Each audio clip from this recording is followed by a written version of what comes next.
We'll guide you through how to fix an HP laptop that won't turn on or charge. If you find this useful, then consider subscribing and liking the video.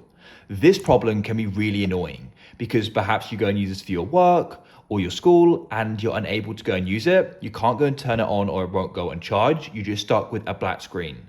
Super annoying problem, so we're going to guide you through how you can go about fixing this. And the method we're using in this guide, you aren't going to go and lose any files. Do not worry.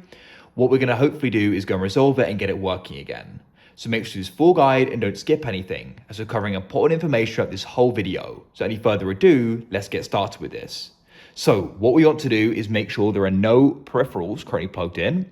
USB sticks, different things like that, go and unplug them. Even go and unplug it as well if you've been charging it. If it has been charged, you may not think it has been, that the battery has got some charge essentially. So yeah, if it's currently plugged in, unplug it and unplug everything. Now, what you need to do is we need to go and do a hard reset. So what this will go and do is go and refresh things, hopefully going and resolving the problem, and we'll be able to go and get it to turn on and get it working again. So what we need to do is we need to go and locate the power button. That can be in different places. So it's like you've tried just pressing it to go and turn it on and you're finding that it isn't. So locate it. It may be along the top here, or it can be within the keyboard. You probably know where it is. You've probably gone and used it before. But to go and perform this hard reset, you need to go and press and hold on it. And what you need to do is we need to go and hold it down for 15 seconds. So I'm going to start that now.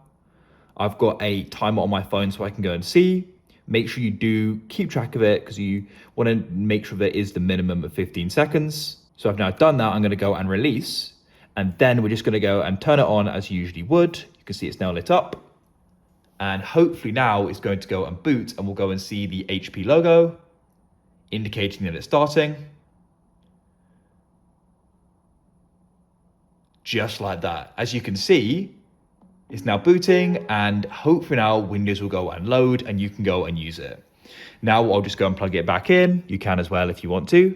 And then we can go and enter in our password and we can go and use it as we usually would. That's it. If you found this useful and it solved your problem, then please consider subscribing and liking the video. As you can see, everything's still here. I haven't gone and lost my files. So that's it. If you've got any suggestions, feel free to put them down below. I look forward to catch you again. Goodbye for now.